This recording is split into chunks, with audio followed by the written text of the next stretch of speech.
Welcome, everyone. Welcome to Lay Connect again, where we hope to take you inside the mind of an artist. At Mountain Music Academy, our focus has been to lead students, to teach students, to make them perform, and we want to always mentor and guide them in the way that they should go as a music student. From classroom learning to stage performances to bigger stages in life also. We are happy to share that we have around 300 students, mentored and trained by 16 passionate teachers, and with constant activities like performance lab, Sunday and music programs, live jams, recitals, concerts, Lay Connect. Tomorrow we have the guitar music festival and competition, mini concerts, and many more. And now, this program, Lay Connect, is really to provide a space for students to be professional musicians and not just hobbies. And that's where Lay Connect comes in to guide us to connect with each other as musicians. And whether you are part of a band, or whether you're part of an orchestra, a soloist, a music teacher, or a music director in your churches, wherever you are in your own capacity, if you are a leader, I think your artistic ability can become stagnant and lack growth if you stop communicating and connecting with fellow artists. And Lay Connect is about just that, connecting and communicating to learn from one another. Lay Connect is about artists who have gone through an intensive journey themselves, sharing their experiences, their challenges, their motivations, and their aspirations with us. And somewhere there, we will all find shades of their lives in our own. Yeah? In our last session, we had Fergal Hughes from Ireland, a drummer, a studio artist, and the rock school examiner from Ireland. Fergal shared his story on balancing life as a family man, father of two, and then he shared about how he still maintains and manages to be a performing artist. Before we go ahead, please switch off your phones.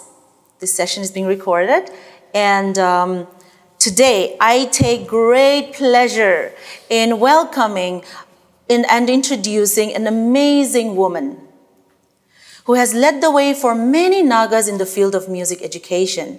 She comes with a huge and vast experience in the field of music pedagogy, piano performance, choral teaching, choir management, handbell choir management, church music ministry, study of folk music, and music composition. How much more can you find in one person? With citations and awards from numerous organizations, she is one very amazing, humble human being, person that I've come to know and who also was once upon a time my teacher. Everyone, please welcome Dr. Vivee on stage.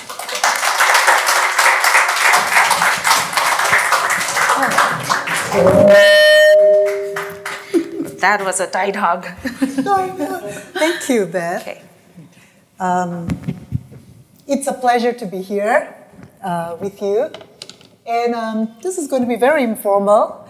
And Beth says the first part of our program, I should talk a little bit what I have in my heart for the choir directors, music directors, and then maybe something for our piano teachers too. First of all, being a music director, let me tell you something about that. I'm going to look at my notes here. My philosophy on music in the church. I think I want to talk to you first about that one. I have realized over the years to be a music leader in the church and to make music for God is one of the most rewarding things in life. And I think you realize that, those of you who are involved in church music. You get to do what you enjoy, and also you're helping people find God through the channel of music. There are so many books nowadays that talks about how to be a good music director and how to go about your work, how to be a good piano teacher or music teacher, and so forth. So I don't want to go too much into detail in this first segment of our program. I just want to say something of what I have learned over the years. First for music being used in the church. Why do we use music in the church? Have you really thought about that? Why do we use music in the church? You know, for some people, they say it's a prelude to the sermon, to prepare our hearts for the sermon, to give us the right emotion, to prepare us for the worship service and so forth. But I think I've realized over the years that no, that's not really the point. The point is we're supposed to use music to glorify our God. So that's the whole purpose, glorifying God in our work, in the church. And there are also some things that I would like us to keep in mind. As you use music in the church, does it communicate? Are you using it to communicate? Does it really communicate or not? Think about that also. Are you communicating God's love? Or are you putting yourself up as the person, and not God? So these are some things, think about that. And also, in your music making, I think we have to let the Bible be our guiding principle. You lean on the Bible for help. And also, as you think about music, does the music that you do in the church, the guitar solo that you're doing, or the piano piece you're going to play, or the choral anthem that's going to be sung, does it glorify God? Does it help you? So think about, these are some questions that I would like us to ponder as we work in the church. Does it help you spiritually? The music that you're playing, does it help you spiritually? Does it help you grow? Does it help you become a better person? And I think often we go about our work without really pondering over these issues. So I said, hey, today I'll just, even discuss something about that. Let them be aware of that. And then another thing I found is like this. Singing in the church is not optional. It's not optional. It's something that everybody needs to do. Even if you can just croak, it's fine. But you need to be singing in your hearts and be able to participate with people as they sing, their songs, praise and worship, or hymns that we do in the church. And so singing is not an optional, just like preaching or reading scriptures. Those are not optional. Those are necessary part of the church worship. So that's something I wanted to talk about. And then another thing. There was a question sometimes someone asked me about what are some things that we can, that you have observed over the years in our local churches, some issues, some musical corrections that we need to be aware of. And so I was thinking over this, and then some things came to my mind, and they are the tempo of our songs. People, Western observers, they say, Nagas, your songs are a little bit slow in the church. You sing your songs a little bit slow. Maybe the tempo should be a little bit more, they say like that. That's what they have observed. And then I think it's true. So music directors, it's something to think about. And also, we also need to be more conscious of the songs that we choose. I know some churches, the pastor, they choose the hymns, the songs that they use in the Sunday worship service. But music directors, if you are the ones to choose, I think we should think also more about appropriate songs for each segment of our worship. Like for opening, we can sing about the attributes of God. Holy, holy. Immortal, invisible, right? The attributes of God. We can sing more about of His praise and so forth. And then maybe offering time will be dedicatory songs. Then if you have a song before the sermon, maybe have it like a prayer time. or something which prepares you for listening to the sermon. And then closing can be what? Can be dedication type, right? Or it can be a praise too. That's okay. But as you select hymns or songs, I think we need to be more aware of that. And then another thing is sing correct notes, right? I know churches today are trying their best to look at the English hymnals and trying to get the right notes. So try to sing with correct notes. Another thing, when conductors are needed, then conduct, right? I find most of our Naga churches, we sing well, especially our elder, the elderly people, they sing so well. Younger people, I don't think we're doing too well in singing in church nowadays, but the elders, they sing so well, and I really appreciate that. So if you need a conductor, then use it. But something about our leaders, our leaders, we need to be careful something about this one. Don't give too much comments before you sing. Sometimes it becomes like a sermon. So you're there to sing that song, right? And it's not a place where you explain the song in detail and spend a lot of time. So this is something we Naga music directors also need to be aware of. Yeah, comment on it, but not too long. So that also came to my mind. We do that sometimes. So for music in the church, this is what I was thinking. And then regarding music teachers, whether you're a piano teacher or violin or voice, I think it's very rewarding profession to be in. And of course, it's not easy to be a teacher. You can't just stop your lessons, right? And then go somewhere because somebody calls you. No, you have to be there because your students are there waiting for you. And then I know that if you don't work, you don't get an income.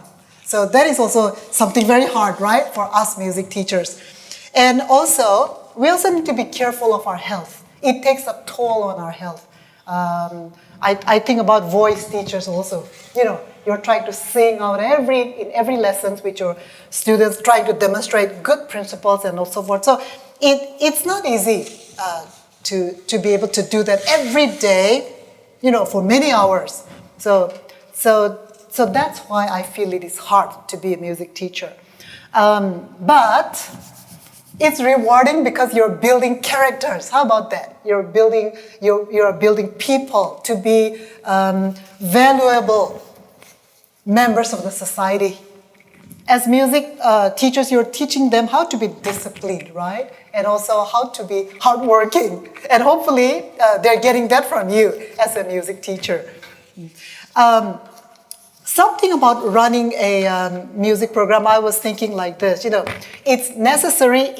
Some of you are teaching here in Mountain Music Academy. You have everything worked out for you. The lesson times, what's being offered, the different grades that are being offered, right?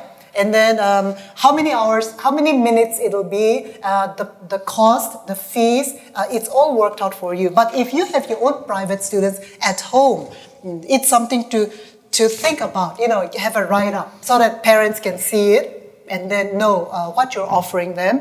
And also, little things like your phone numbers, contact numbers, when they can call you, and so forth. And if they miss a lesson, or if you miss a lesson, make-up lessons, how will you go about it? But I was thinking for music teachers, the most important thing we need to realize is integrity. Being who we are and then doing what we're supposed to be. And integrity is so important for a music teacher. And also, if you are teaching at home, think about those who cannot afford, to pay high fees. So help them out also. Somebody who is in need, be thinking about in what way you can help. I know some music teachers who offer free lessons to families who need. I think it's wonderful to be able to do that. And another thing, keep time. Start on time and end on time. I see parents waiting, for what? Maybe even half an hour waiting for the students and for their pupils, for their children to come out from the lessons. And so I think nowadays our people are very good. They come on time. So we teachers also should keep that, be on time, start on time, and end on time. We are also pressed for time nowadays. Also, in a 30-minute lesson or 40-minute lesson, I think you can do so much, right? Techniques, you can work on your techniques, and then get into the pieces, and maybe some of you teach a little bit of theory too, and I think it's very helpful. Now, I've been thinking for music teachers, we Nagas especially, I think we're a little bit poor in rhythm. So I have come across so many students who are poor in rhythm. They just cannot keep a steady beat, and then dotted quarter notes followed by an 8th note. We are not able to keep that also. It takes time to work on this. And 16 notes, we run.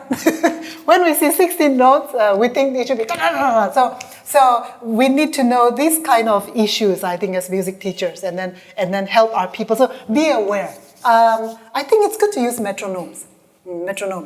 Also when you start out, So these are something I've been thinking for our piano, our music teachers. Another thing that came to my mind is this one. As Nagas, weddings and festivals and birthdays and crusades are so important for us. And so we need to keep this in mind also. We have to set our priorities, right?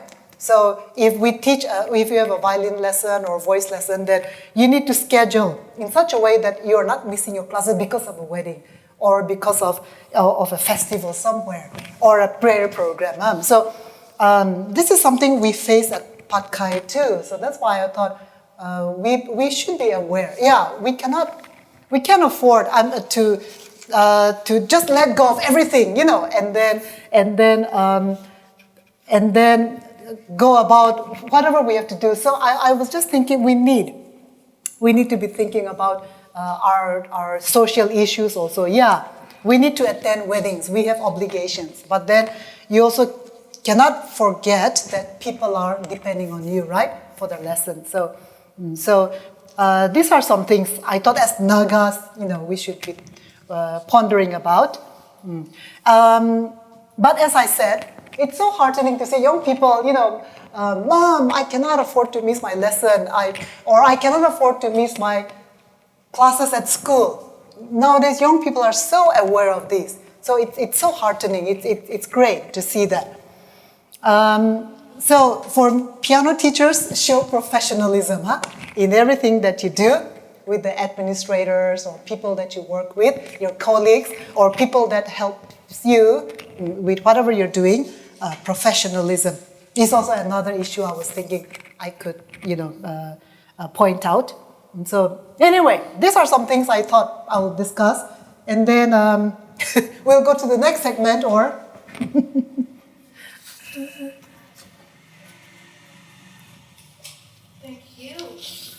Thank you, Dr. Vivee. Dr. Vivee, but I'm going to call her throughout this interview, this chat session, I'm going to call her Ma'am Vivee. Yeah, I grew up calling her Miss Vivee, and she became Ma'am Vivee, and now she's become Dr. Vivee. But I keep calling her Ma'am Vivee. I'm going to stick to Ma'am Vivee for this interview. Whatever is comfortable, it's fine. Remove this. Yeah, let's remove this one because we have a table now. Yeah, let's sit down.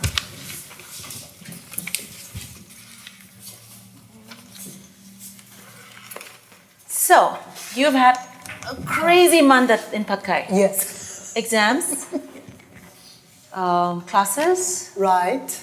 And how are you doing? Looking forward to the holidays. Yes, very Is it much. over, or you still have many more things to do? Still a lot of things to do. Grading papers, and we have to get ready with the marks and send it over to the exam office. Too much work. Still. So thank you for taking time out, though. One thing that I really want to know from Miss Vivee is, what pop song does she listen to?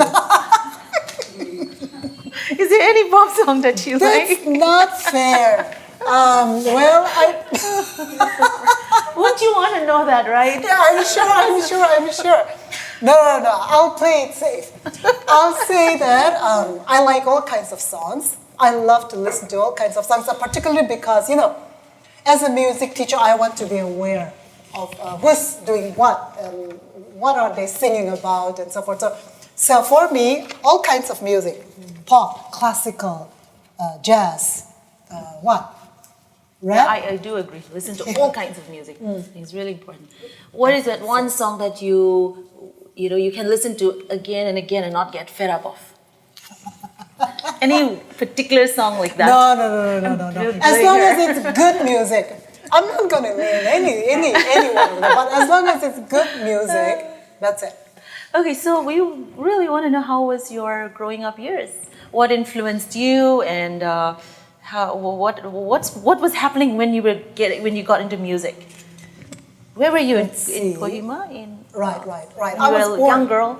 Born and brought up in Kohima, and maybe I can say I was born into a musical environment because both my parents, my aunts, uncles, a lot of them played, some instruments of some kind, trumpets, clarinets. My dad played the violin. My mom plays piano, and she was our church accompanist for many years. And so I had all these, influences growing up. My mom's oldest sister, she plays the piccolo. How about that? That was years back, and she learned it from the missionaries, the American missionaries who came to our land. And then this American missionary, especially the Reverend George Sibley, he started a band, apparently. And so many of them were in that band. And my mom's oldest sister, so she played the piccolo in the band. She used to say about that. How interesting. And this was what year? About... So this will be in the 50s, I think. Yeah. Does anyone play piccolo here today? Piccolo, that's right. Maybe not yet. Wow. Yeah. So I've always thought, being a woman, taking so much leadership role, has it ever affected your, professional path?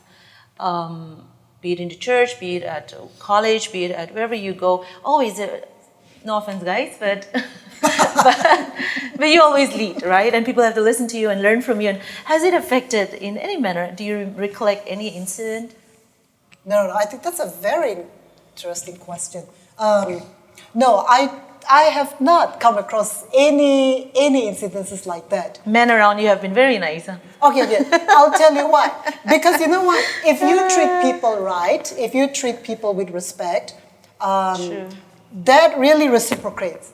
So that's why I haven't had any kind of problem. And so and also my personality. I'm not someone to go out and then get angry with somebody, or that's not me. And you people who know me, I'm not like that. And but I always strive to treat my bosses or people who works with me, or people who who are in the lower level of the system, like peons and so forth, our sweepers. I treat all of them with respect.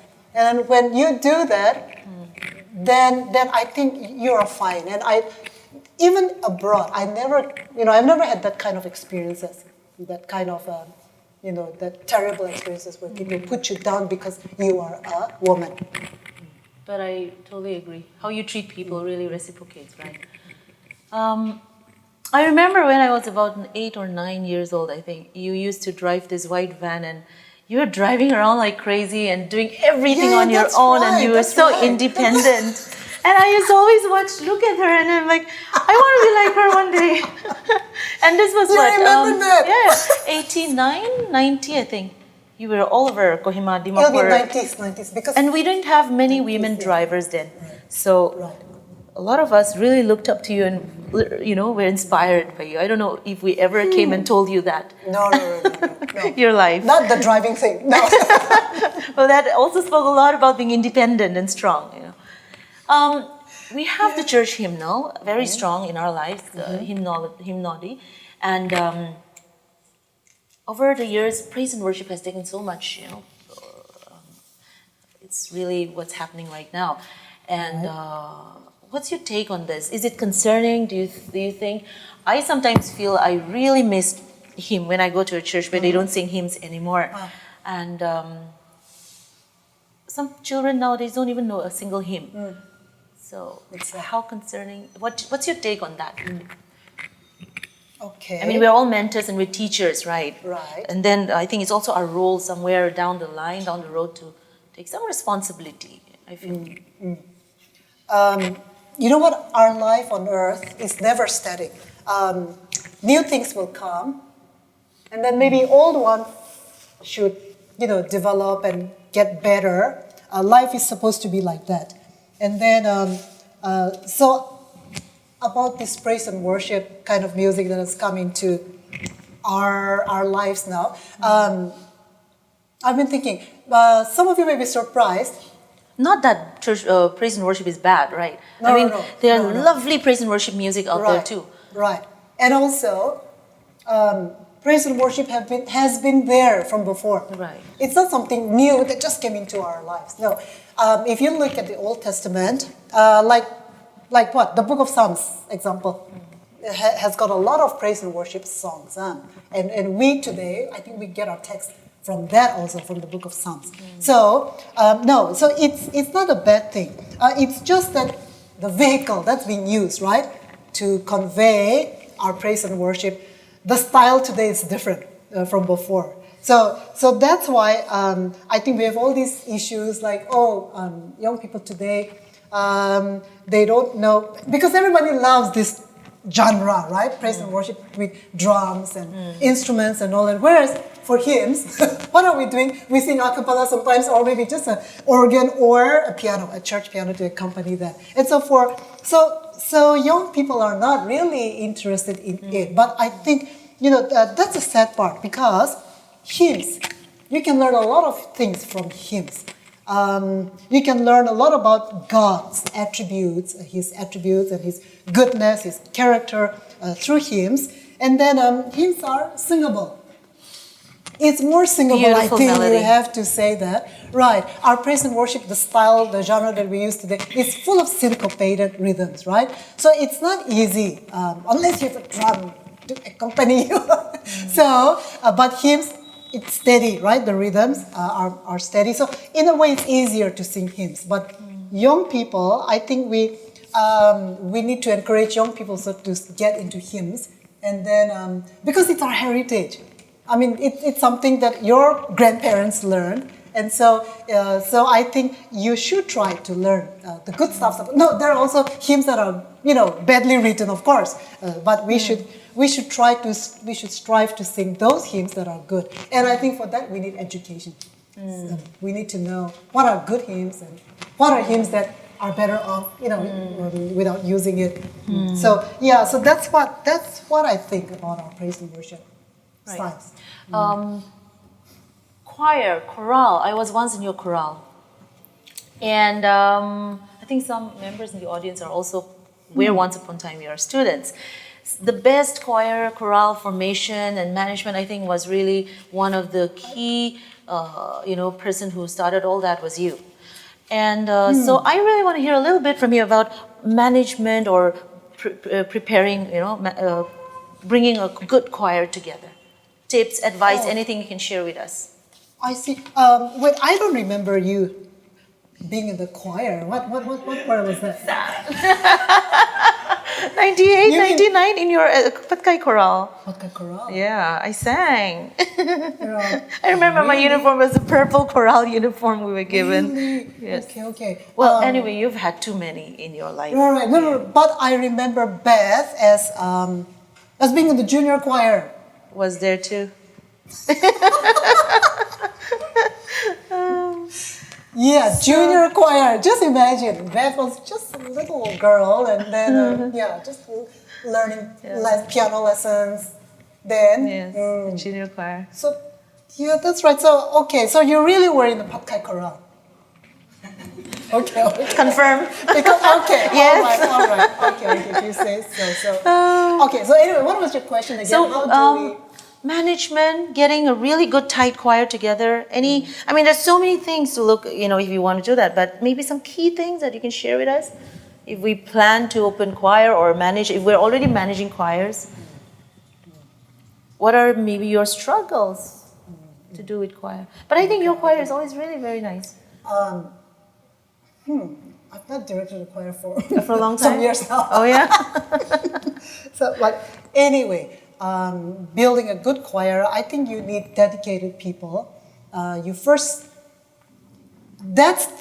the most important thing in a choir. You need people who are dedicated, people who are willing to come to rehearsals, every rehearsals. And if they miss, they should feel bad. So that type of people. And then you need people who are musically equipped as well. I know many church choirs cannot have musically equipped, members. You have to train them, of course. But if they come with the ability to sing well, have a sense of good rhythm, like I was talking earlier, that's the key. You need people who are musically equipped to be able to do what you want them to do. So dedication and then musicianship in order to build a good choir. And also, these people should be willing to learn. We have choir members who are there just for the sake of being in the limelight, and then they don't really want to learn. But you need people who really wants to learn new things every time. So I think these are some things we can start with. And on the same lines, again, this is with the church. Sometimes you have great ideas you want to implement, good music you want to try out with the church choir or musicians, and then you realize, or you have great ideas to do a great concert, and then you realize there's no money, the deacon board is not supporting, they're not good enough musicians. I mean, so many things, and sometimes I think music leaders in the church really get tired, and they lose interest in their job.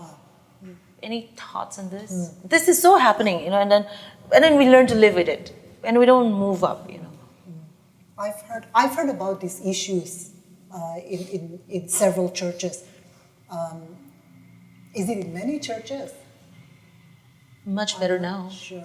It must be better now, right? Yeah. But earlier, I think we had to go through a lot of red tapes to get something done in the church. Even in the church, having red tapes, where you have obstruction after obstruction, and then you need to work through that out.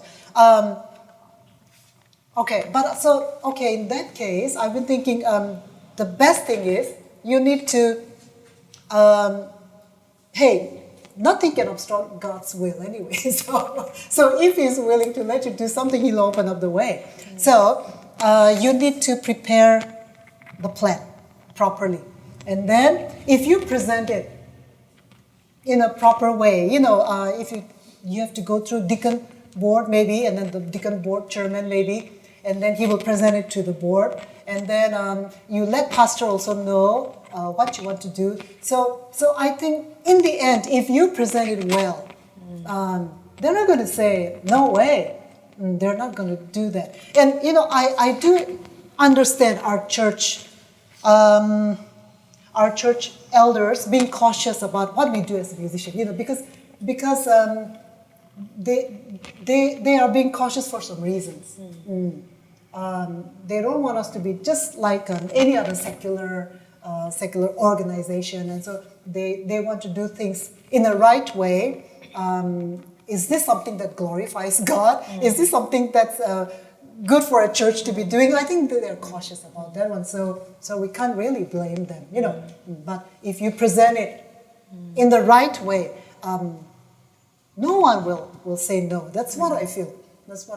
I've been working in the church scene for many years, and our pastors have been so encouraging because we tell them what we're doing, and we explain to them what we need. We need music for this and all that, and they understand. Prepare well, plan well. That's it. Present it well. That's right, and with a good attitude. Don't get you should not get worked up even before you present it, saying, "Oh no, our board members will reject it." True. Not that way. Right. So a lot of teachers sitting in the audience today, I'm going to ask you something. Times are changing. Parents are becoming smarter. Technology is such that you don't even need a teacher anymore. You can learn everything online. Parents are really way much smarter these days, right? They all know what's everything's online, and they know how to question when they come to us. Also nowadays, they go to the school. They ask questions like, "Who's the teacher? Like, what's the background?" And 30 minutes suppose we say it's 40-minute class, and then we teach 5 minutes less or 3 minutes more or less. I mean, we have come to that point now. It was not like this then. And so mostly I think technology is really one thing that's becoming, I mean, what do you think? For me, Exactly. I really want to hear. Okay, yeah, What's your advice to teachers? That's what I hear from parents. Well, my daughter is going to taking lessons from this person, but this person is not there whenever we go to the place for lessons, and then we're not informed earlier that the lesson will not be happening and so forth. So I think we teachers, earlier I talked about integrity. I think we need to have that within us, so that parents also trust us, and then we say what we're going to do, and even be transparent. If you're doing your own music studios, money is a big issue, and so be transparent. Like, okay, I'm gonna for this many minutes, the fee will be like this. So being clear up front. Huh? Exactly. And so no matter, I think no matter, let technology, whatever technology or whatever, things are getting faster and smarter.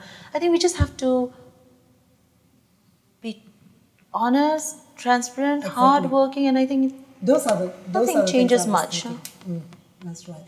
And then parents will come because they know all this background information, so they come and then they ask you all these questions. Exactly. And also, they want to know the qualification of this teacher, right? So if you have your own music studio, it's good also to which is rightly so, right? Yeah, they should be told. Right. They need to know. Yes. Hey, but also I found that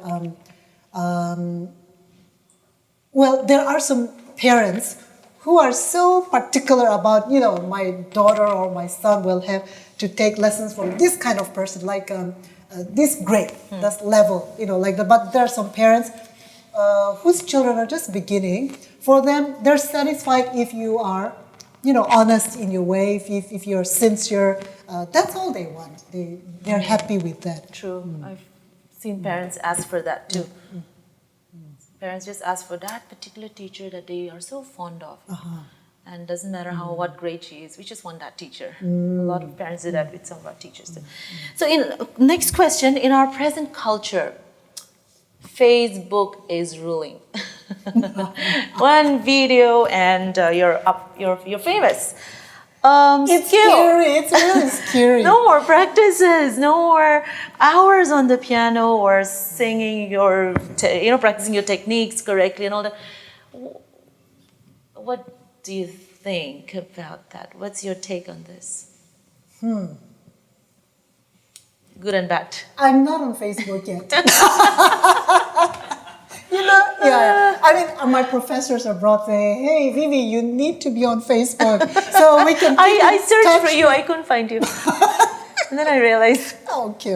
I really needed her photo, and there was no picture. All right. I went online. I couldn't find you. I'm not there yet. I'm still on WhatsApp. Which is very good, right? Big step. All right. My take on this is like this. There are two kinds of music making. One is the type of music where it's a hobby for you, and then you just want to play something, and then you enjoy doing it. So it's a hobby type of music making, and I have found like this, especially pop songs and all that. These are easier to play and to be able to you get the results much more faster than classical music. And you teachers know how hard it is. Classical music is no joke. You need to do the right tempo. You need to get the right fingerings. See, guitar or whatever, and even voice also. You need to get the right nuances and pronunciation, enunciation, articulation. See, all these are involved in our classical music training, and so it takes time. It takes a toll on you, and so you really must love it to be able to to practice. And so I understand people who are doing it, who are just doing they get together, play something together, and then our pop chords, they're so easy. 1, 4, 5. With 1, 4, 5, you just get a song together, and then you're able. The result is right there. And so you want to put it up on the Facebook or YouTube, and then they get what? Overnight fame? Yeah. But then classical music is not like that. And so I think we have to understand that there are two kinds of things. These are two kinds of music making. And I don't really want to say, it's bad. I mean, because music is supposed to be something that you enjoy.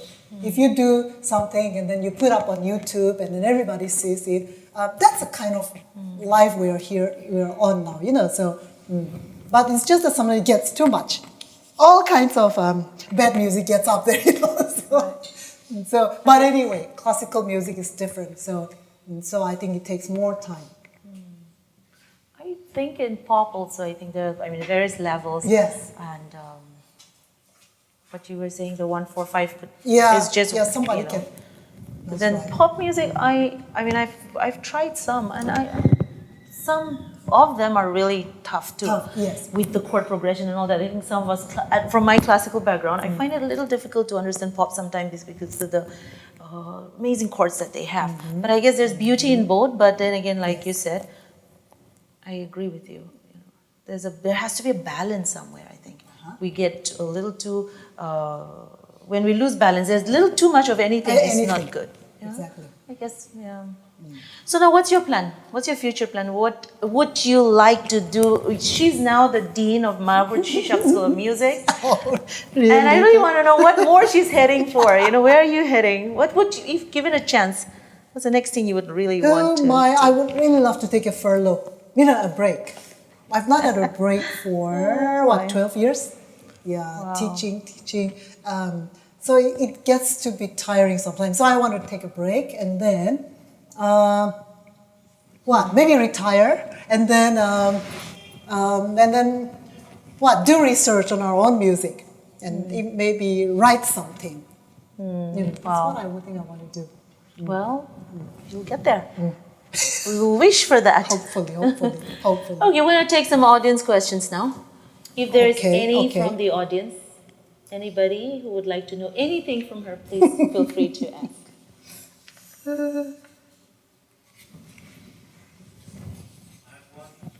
Oh, okay. What are some major drawbacks in the music education scene in Nagaland? Major drawbacks. Major drawbacks, huh?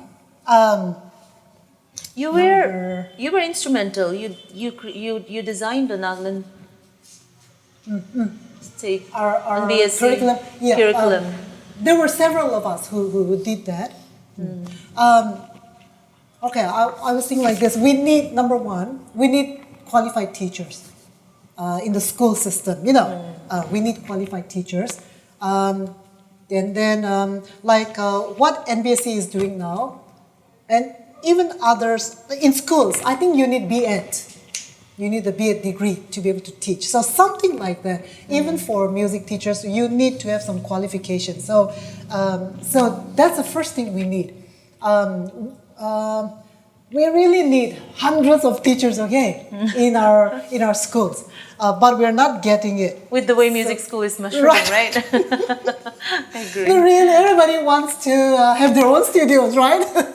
Yeah, but I understand that. But some of us need to be in the teaching line also. In a high school, elementary school, we need teachers. So that's number one. We need, but we're not getting. And then another thing is our music curriculum needs to be developed. What NBSC is doing is they've started class 9, 10, 11, 12 curriculum, but it still needs to be worked on. So the curriculum, we need to have a curriculum that really works for us. So that's what I was thinking, those two, teachers and curriculum. Anybody else? Any more? Yes. So, I heard Ma'am was in Vivee Chicago. How long were you there? Like, how was your experience there? Oh my. What year? It was great. Hey, you want the year? They will tell you how young I am. I was there 82 to 85. I'm doing my bachelor's degree in church music. Piano was my emphasis. So, 3 years in Chicago. St. Marie was also there in movie, I believe. Yes, that's right. Are you done? You're done, right? Okay. Oh, my teachers won't be there anymore. Some of them are, they've gone to be with the Lord. Dr. Cindy, do you remember? Yeah. He's still around. He's still around. Anyway, we'll continue. Okay. Very interesting. I'm listening. Anybody else? Any more questions? Yes, please. So, ma'am, you were instrumental in leading the way for many musicians, both in learning music as well as studying abroad. So, any career guidance and tips for somebody who is interested in studying music? Okay. First, you need to really make up your mind that, that's what you want to do, study abroad. Because it's tough. The process it's not easy. So make up your mind that this is something you really want to do, and then you start the process. The next thing is, you need to go through all these exams, right? You need to go through these qualifying exams, and so you need to know what is it that you're required to do. If you're going to do bachelor in music, then what are the pieces they want you to play, and so forth. And also techniques, the scales that they want you to play, and so forth. Get all that. And another thing is, going abroad nowadays, we need English proficiency. Sometimes we tell them that we grew up in an English environment, that our system of education is in English, and so can you waive this requirement? Sometimes we write to them asking for it, and some Has it worked for you? Yeah, some university will do. They will do it for us. The TOEFL exam we're talking about. That's right. That's right. TOEFL exam, and nowadays we have the IELTS. That's another, a bit easier, I think. But some schools are accepting that one also. But for the US, I think it's TOEFL, if you want to go to the US. So these are some things I think first you need to work on these things. And then you need to be somebody who doesn't have really medical issues. If you're somebody with bad health, then it's really terrible to be abroad, studying and having medical issues, having to go to the doctors. So I was thinking like that. Your health also consider that one. And then you need to be somebody who wants to learn other cultures, right? You need to be able to adjust with other people. You'll be meeting people from so many other cultures. Sometimes it'll irritate you. So you need to know that, no matter what, I'm willing to go through all that. And even eat their food. But I think young people nowadays are so adaptable. So much right? more, so much more. So much more. And people come here, there's also an exchange of culture happening here also. Yes. So I guess that helps. I remember, I'll not name from where they came from, but when I was in Singapore, we used to, it's dinner time, right? And we're all sitting, there's this lady who just burps in your face. Every time we're going to eat, he'll burp, a loud one. And it's part of their culture. And it's okay for them to burp like that on the Okay. dining table. Oh, all right. So that's what she's talking about. Yeah. You're ready to adjust. Yeah, be ready to adjust. That's right. Oh, and then another thing is financial issues. It's huge. You need to be ready to pay for yourself for at least for 1 year. Even if the university or colleges give you scholarship, they don't really give you the first year. So you need to have parents or relatives or church members who are willing to support you. So financial issue is a great matter also. All right, we're going to move into something interesting now. I'm going to invite Mr. Hojevi Kappo to come up on stage and join us. Hojevi is now the music secretary for the Department of Music in Western Sumi Baptist Churches Association, WSBAK. And he's also the founder and leader of the Naga Indigenous group. And they are performing team. He's also a folk and gospel music artist. Hojevi is going to join us today because he's going to bring us and take us into away from what we've been talking about, and that is the Naga traditional folk music. We are all Nagas in this room, right? And then I think we know very little about our traditional music. So I thought, why not bring in Hojevi? Let's make some music. Let's hear some things from him. And we'll try to hear Ma'am Vivee on the piano playing the Western instrument, but Naga sounds with him. So I'm going to invite Hojevi, please come up. He's also the recipient of the Governor's Award in the field of music and art. One very interesting thing I have to tell you all is that he is also a music instrument maker. So Hojevi also is a creator, a designer of music instruments. He loves experimenting with sounds, with natural raw materials and resources that we get from our Naga soil. And would you like to share with us about what you have been working on recently? Yeah, I write music. I write some traditional music, especially based on my traditional tunes, because I know a little more about my own tradition music. I have also I'm also having interest to discover other traditional music also, but still limited to my own. I do make musical instruments because there are a lot of natural resources in our own soil. But we are always after the Western music. Of course, I like Western music also, and I was also trained as a classical musician. Yes, you were. Yes. But we have a lot of resources, but we don't make use of it. And then we are proud of others' culture, whereas we, forget our own culture. We are losing our own traditional music. So my passion is to discover more of our own music, and then make use of it in the church. Great. In the society. Yeah. We need more people like you. Yeah. Really. I see you've come with a black box. What's inside the black box? It's a legit box. Can we see what's inside your black box? Yeah. There's some instruments. So all this you made? Yeah, I did. Check this out, guys. This is like the pan flute. Yeah, this is before I saw any instrument like this, I just tried, because this also it has a traditional link. When we were small, the parents used to work. They make baskets or they make traditional houses.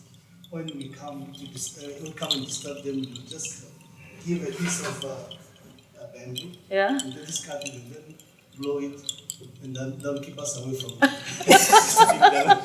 So from there, I just got the idea that. That's where you got the idea. And then, Interesting. And this is pentatonic scale. Oh, pentatonic scale. Yeah. So, talking about scale, I know the Chinese music is also based on strong pentatonic tones. That's the scale, right? And I guess it's the same with us. And I've heard tribal music from around the world quite a bit, and I find the color is very similar. So sometimes I wonder, how then do I know which one is Naga, which one is, from which tribe and from around the world? What do you think about that? What do you both think about that? No, it's interesting, for tribal people, no matter from what part of the world, well, we all had the same roots, as the Bible says. so is that something strange? Right. It shouldn't be. We all came from the same line, and so our music also, we have very similar intervals. Like you said, people in China or Mongolia, that part. Even in America, Native Americans, their music is also very much like ours. And so it is. So it's there. That's life. Perhaps the rhythm? Rhythm, even intervals also. And then they're yelling and all that. Very similar. I think there are similarities, a lot of similarities, especially among the tribals and the people. But our Naga music also something unique because text matters. They like text. Sure.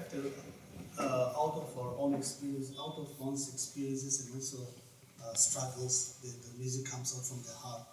And so experience is different. Sure. So according to that, they like the text and also the rhythm, like you were saying about the rhythm. No regular pattern or no written music kind of thing.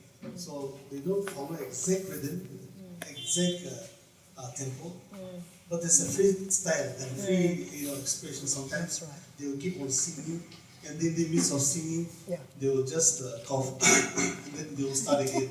So that's also very interesting. Sometimes they will just walk away from the group, speak, and then come back. So enjoy. It's a freestyle kind of singing. It's really freestyle, isn't it? Yeah. So rhythm is not strict or not important to them. Sure. But whatever it comes out from their heart, they just sing and enjoy. So that is, I think, that differs from the other people, other cultures also. Without further ado, I'm going to ask you both to please play something for us. Okay. What are you going to play for us? I want Hojevi to tell us why, he came out with this idea, so I want him to tell us, how did you come across this song? What's the name of the song? Yeah, the song that we're going to play for all of you is Zai Zaili from Wata tribe. There isn't... Zai Zaili. Zai Zaili. I think Zai that is, Zaili. Lota. originally that's a love song, but it's converted, in the gospel context. Someone has put in the gospel context. So strive for God. That is the theme. And that's right. And here, I want to show you this one. It's in this hymnal, Sound the Bamboo. How interesting. Right. Never seen that. See, and there's so many songs from around the world. And so, Especially songs. right, and From around the world. that's right. So should your we song not be? is there? Yeah, this is I The think Lota produced song. by CCA. Oh. And then Lota song is also here. Really I know, nice. that's why. So just imagine one of our Naga song made it into this hymnal, Right. So, and it's in staff notation. They put it in staff notation. Nice. And like Hojevi was saying, there's no meter. There isn't 3/4 or 6/8. We don't have that indication. And then sometimes we will have 6 beats. Sometimes we will have 5 beats. It's that type of music. But they did a good job. And just imagine, shouldn't we be proud? Because one of our songs is here. Okay, so shall hear you we both. try? Okay. What are you going to play, Jamie? Yeah, I will try flute and then my backflute and also chai. Wow. I call it. You're going to play all 3 of them. I'm sure you've seen this instrument. It's in chimes. heart, like a heart. Yeah, Now I'm even turning chimes. to music instrument. And then what they did was there's no like accompaniment part or anything. It's just a melodic line that they are putting here. So by just listening, we're just giving our own chords, making it a little bit of Western style then. We're going to put, And then we will improvise on this one.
Thank you, thank you, thank you, thank you. All right, we have It's so something much. the audience should do now. Yes. They played very beautiful, sweet melody for us. We need some rhythm. Yes, Guys, can you we just do. check under your chairs if there is an instrument sitting under your chair? And whoever has it, I want you to come up here.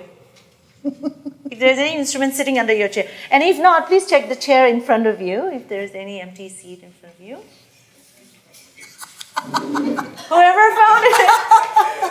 Whoever found it must come up here. All right, come on. We're going to play with them. Please come up, whoever found an instrument under your seat. Oh, Hojevi, so all these instruments we're talking about, you made them, didn't you? Wow. So I think you'll have to explain how we're going to play this. Bring it over here. Please bring it up here. We'll show you how to play. Very simple. No, Please bring it up here. It'll be Come so here. much fun. Yeah, please, yeah. Come on. Thank you. So that's all you need to choose. Okay, this one is a shaker. I think. So yeah, that's a shaker, If you huh? are musical, you can play it directly. So, this is okay. Bamboo content. So this is you just have to beat it. Oh, You can choose one or yeah. This has got. Yeah. No, you you can just- play either one or both at a time. So according to the song, we can just beat and then I have a question, Hojevi. Is it better on the floor or on the table? What kind of No, surface? actually, I have something to Like a just stand, keep in like this a- hand, but I didn't bring. Sure, you have no to bring problem. cup. We'll try. Sorry, but you can play here also, no problem. But no, not here. I think this On is the right floor. place. Okay. And what And is then that? This one is Golgor beans. The beats. Yeah, I discovered this is one of the best musical instruments. Shakers. Yeah. Right? Yeah, percussion instruments. Yeah. So, Oh, wow. yeah. Anybody who has this tree Gulmohar at home, please collect. You don't have It's to really buy it. good. Just look for good more tree and you can get it. Okay, we're all going to sing a song together. Audience, you got to join us in singing. You have these lyrics? Joy to the world, we're going to sing. Anybody who want to try this instrument? That's right. Yeah. Come on. All right, They thank can you. shake it. Thank you. Come on. Yeah. Let's do this song, Joy to the World, verse 1 and verse 2. Let's ring in Christmas, everyone. Yeah. Okay. So, Squeeze in. Squeeze in. Okay, come on. Want to be here? Yeah, you can. Right. Yeah. You have to go down.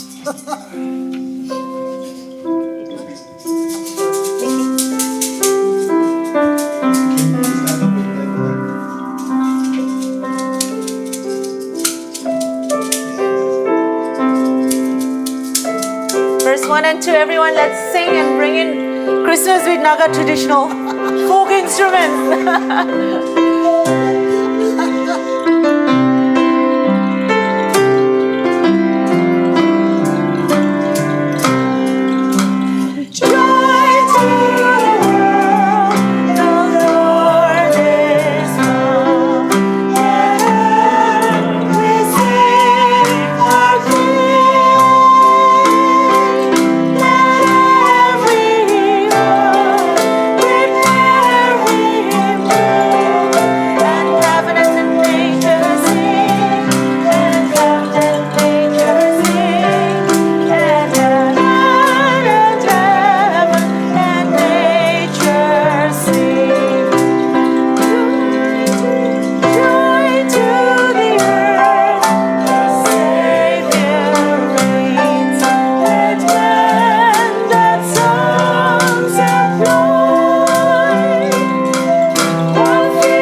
Let's give them a round of applause.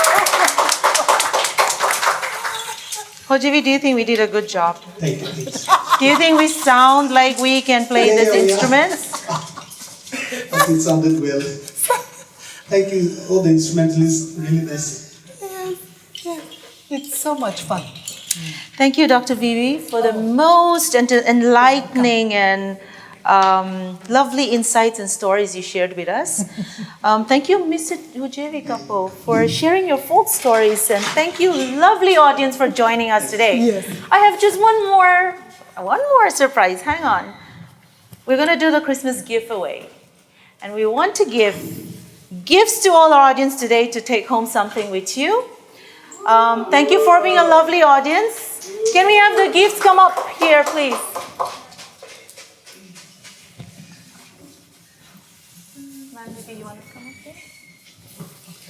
So what you're receiving in your hand today, I want to say thank you to Angry Mother Soap. You're going to have Angry Mother Soap in there. That is a product made by this lady, Akitoli. They're based in Nagagenous. So local products is what you're getting. I also want to say thank you to Roots. They're based out of Indecent pickles and homemade pickles and yeah. And then we have Islando. Islando, thank you very much for being part of Lake Connect. And finally, I want to say thank you so much to Techi Natsu. Techi Natsu is the pickle that you will have in your plastic sachets. You will also have the name cards in there, so please contact them if you want to eat more, use more of their soap, look prettier. Please check out their products online. I think everything is in that packet. I also want to thank partners, our very loyal, amazing partners. Tinted Lights for the amazing video works. New Life Studio, Jacto for being an awesome, amazing partner. Shield Lights for lighting us up. Audio Garage for your impeccable sounds. And Kemp Designs for the powerful, creative work that you do. Lake Connect doesn't end here. We're going to have this every few months. We will keep you updated, posted. Hope to see you all again in the next Lake Connect. Merry Christmas and have a good evening. Thank you.